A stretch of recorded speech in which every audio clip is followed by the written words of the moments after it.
Yo, what's good? It's another night to be alright. Upon another night to be alright.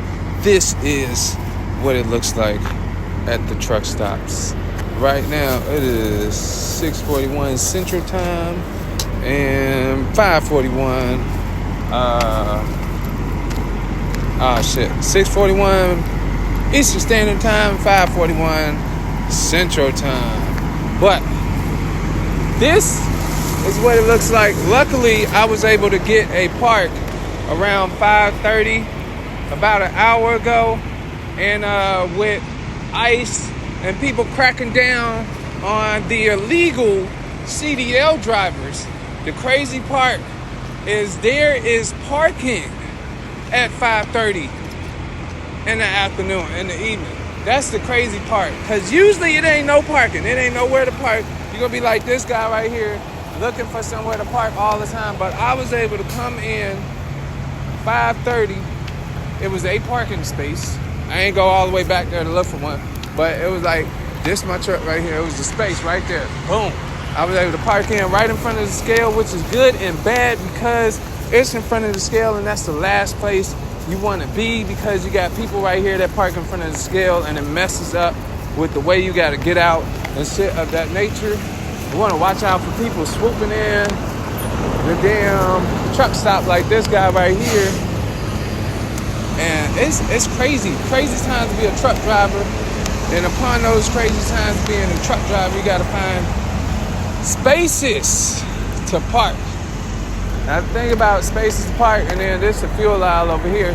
But when it comes to spaces to park, you want to make sure you don't get blocked in, right? Because if you get blocked in, you're going to be that guy waking up somebody in the middle of the night trying to get them to move the damn truck because they are in your way. And you don't want to be that guy that's in the way. See, like right now, over there might be a space right there, but it might be some asshole that's bobtailing, or, oh, it's not. That's a space. There's a parking space right there. Surprisingly, there's an open park. There's two more over there, and it is 6:43. Crazy. That's how much of a change it has been with these drivers, illegal drivers, right? Or you got this asshole right here who parked way back there, need to be at the daycares parking somewhere. But that's how much of a change it's been with DOT taking the illegal drivers, illegal CDL holders, and then you got spaces like this where this asshole right here parked all the way back there. But there are spaces around these days and times where you can actually park. There's space. And you gotta wait. If not, like that guy back there, he's a night rider. He's riding all night until the morning. The next 10, 11 hours till 6, 7 in the morning.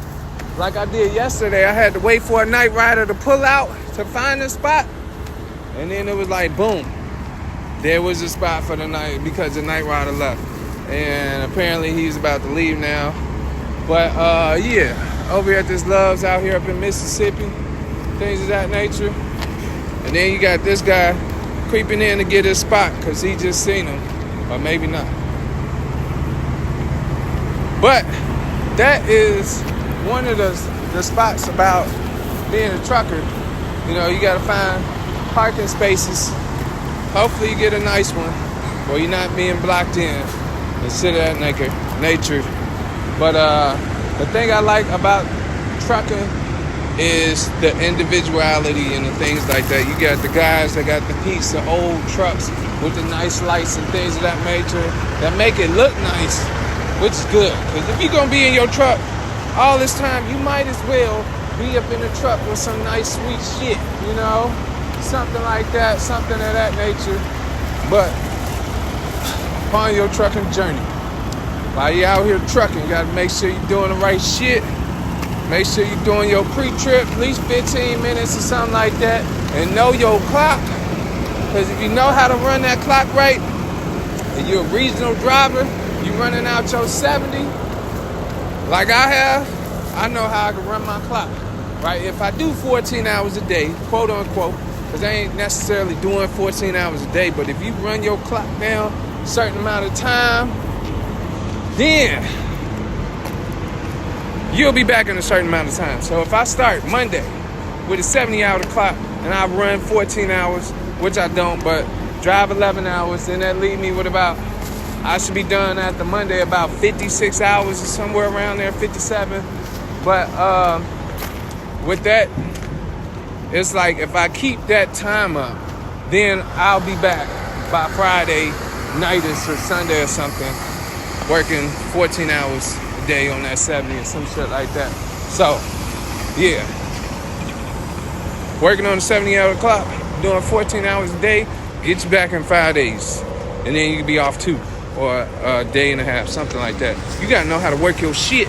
But when you're doing that, run the miles.